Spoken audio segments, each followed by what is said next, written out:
1800s, there was something called the Dawes Rolls, which was basically a census that made records of people's ethnic backgrounds in order to determine which Native American tribes would get certain land allotments and other benefits. After slavery, many black people were associated with some of these tribes by bloodline, through marriage, through adoption, and even servitude.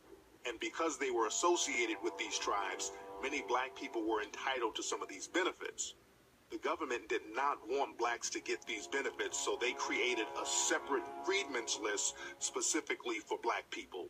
They also started to list any full-blooded Native American who had African features as black because they didn't want them getting those benefits either. At the same time, they allowed white citizens to come in and pay money under the table to be listed as part Native American. 1895, 1896, when a lot of the whites found out the benefits that these Indians, that these blacks were going to be entitled to, a lot of whites went to the Dawes Commission and say, look, why don't you put my name on there? They said, but you're not an Indian. So that's what they said, well, I'll give you $5. So the rule got around, the policy got around that for $5 that a white could put his name on the Dawes rolls and be called himself an Indian and be entitled to all these benefits, and all their children could be entitled to all these benefits forever. And so that became known as what's called a $5 Indian.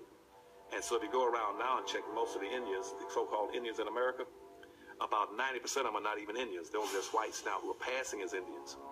But they're getting all the benefits. And they're not paying any taxes, getting free college education.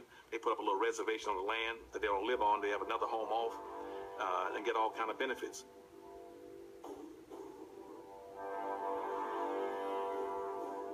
Iron Eyes Cody was another famous Native American person. He was in the media for years.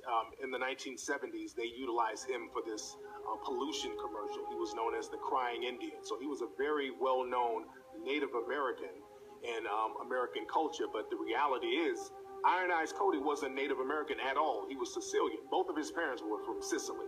So he didn't have one drop of Native American blood in him. He was another fake Indian.